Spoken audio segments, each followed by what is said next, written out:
The Peter Schiff Show. Can you think of a law that's more stupid than the minimum wage?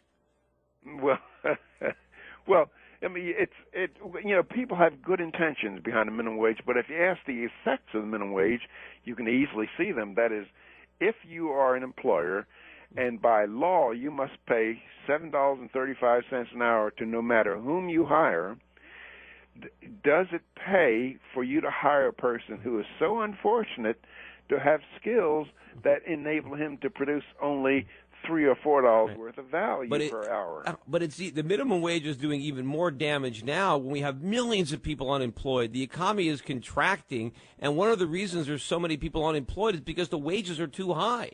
The market needs to bring them down. And then when you talk about the minimum wage, $7.35 an hour, which I believe it is, that's not the only cost of the employer, because he has to pay mandated fringes such as Social Security, unemployment compensation, and you're talking about adding on roughly about a third to whatever the mandated minimum is. And by the way, in my book, South Africa's War Against Capitalism, which I wrote in 1990, and I spent considerable time in South Africa studying the labor market, white racist unions were the major supporters of minimum wage laws for blacks, and their stated intention in South Africa was to protect white workers from having to compete with low-skilled, low-wage black workers. Oh, it's always the labor unions, the big supporters. But, Hong Kong, very disappointing. Hong Kong just the other day passed their first minimum wage in their history. So that's right. they're moving in the wrong direction. At least Singapore, which is another Asian country where I have a lot of money invested, has no minimum wage law. And, of course, the Singapore economy is probably the strongest in the world.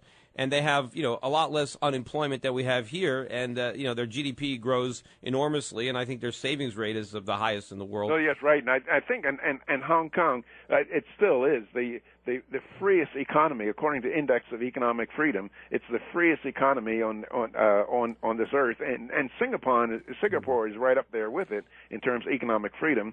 And United States, for the first time, we come in eighth. Matter of fact, behind Canada. But you would think, If Singapore can get away without having a minimum wage law, I mean, look, if all the businesses in Singapore aren't exploiting all their workers, why do we have to have that here? Did you see what happened to American Samoa? Do you know about that story? Oh yeah, about the tuna fish. They imposed a minimum wage law and caused massive unemployment in the tuna fish. Yeah, we destroyed the whole country, like we bombed them. I mean, that's right. And I believe StarKist moved to a highly automated plant in Georgia. Yeah, there was 40% unemployment as a result of that minimum wage. But not only that, this is the real kicker. What used to happen is that those tuna ships, when they brought the canned tuna to the United States, when they came back, they bought all sorts of consumer goods for the Samoans to buy. Yeah. But because they were no longer exporting the tuna, it was now very expensive to import goods into Samoa, so they had runaway inflation too. That's right. And matter of fact, I believe the governor of Samoa, he's begged the Congress and the White House not to institute the more recent increases in the minimum wage law, and I believe the Obama administration signed off on it. Yeah, they're doing it anyway, and they don't care. In fact, they had a non-voting representative to Congress that said, we don't want this minimum wage law. It'll hurt our economy, and they passed it anyway because all they cared about was the symbolism.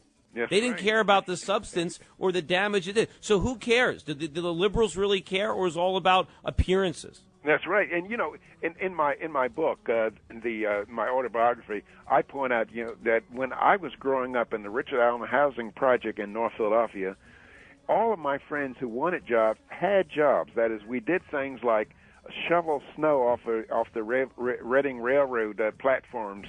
We caddied at golf courses. Yeah, we got a commercial coming up, so hold on. We'll be right back. Welcome back, everybody, and we are talking with economist Walter Williams. Hey, Walter, when you were growing up, you said you're about 75 years old, so you were a teenager.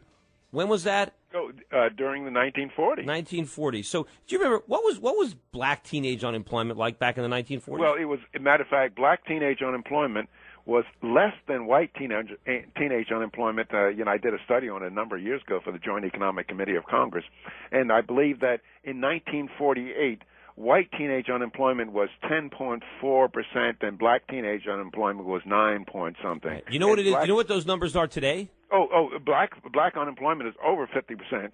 And what about white? And I think it's like 25%. Okay, so now today you have black teenage unemployment more than twice white teenage unemployment. Yeah. Whereas when you were growing up, it was actually a little bit less. So are we to believe that there's more racism today than there was in the 1940s? No, we cannot, and we can't say that. Well, so then what's the reason? Are more skilled, and so no, it's the minimum wage and various and not only increases the minimum wage, but the extent of coverage of the minimum wage. That is, in the 1940s, the minimum wage, I'm not quite sure of the number, but it only accounted for 40% of the labor force.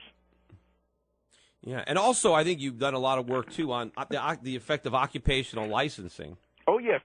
For example, in New York City, to own and operate one taxi, to buy a license, or they call it medallion in New York City, in May of 2007, and I have it in my forthcoming book. It's called Race and Economics. It'll be out around March. In May of 2007, it sold for $600,000. $600,000 to own and operate. That's the cost to own and operate one taxi. And in other cities, it's just not as high as that. But in many other cities, Chicago, Boston, Philadelphia, Miami, and so the effect of the licensing law like that, it discriminates against the entrepreneur who does not have $600,000 of bank credit to be able to get such a loan. There's not that many people that are going to have that kind of money, especially people who are going to drive a cab. I mean, if you got $600,000 lying around, you're probably not going to start to drive a cab. And you know what people do? The people who have these licenses, they very seldom they drive a cab. They lease their license out to other people to drive a cab, and they charge them something for it. Yeah, exactly. But but people don't look at these statistics and try to figure out, okay, where have we gone wrong? How have we gone backwards here with all these laws and all these rules that we've passed? We've actually made the situation worse. That's right. As I said, when my cousin and I, we used to work for the U.S. Post Office delivering mail during the Christmas holidays. You can't do that now. We worked at Sears Roebuck in the mail order house. You can't do that now. Shovel snow off the Reading railroad platforms. You can't do that now. So the opportunities for kids to get out of these ghettos are far less today than when I was coming up. And the problem is so many people in the minority community, in the black community, still don't understand the source of their problems. And that's one of the things, and I kind of have that in common a little bit with you, in that, there's so few black libertarians, black conservatives, just like I'm a Jew, and almost all the Jews are very liberal, and they don't get it. That's right. And one of the things about Jews being very liberal and socialistic, it was the capitalist system that saved Jews. Oh, well, they don't understand that. They just feel guilty, or they want to be liked, and they gravitate to all these causes. All right, look, hey, I really appreciate you coming on my show. I'm a big fan. And thanks very much. Invite me again. And let me know what you think of my book. I'm going to send out How an Economy Grows and Why It Crashes. All right. Send it to me. Bye. Thank you. All right, that was Walter Williams, everybody. Don't go away. We got another full hour of the Peter Schiff Show coming up. So stay tuned, and I've got a full board of phone calls, so I will get to the calls as soon as we come back, I promise. Don't go away. The Peter Schiff Show.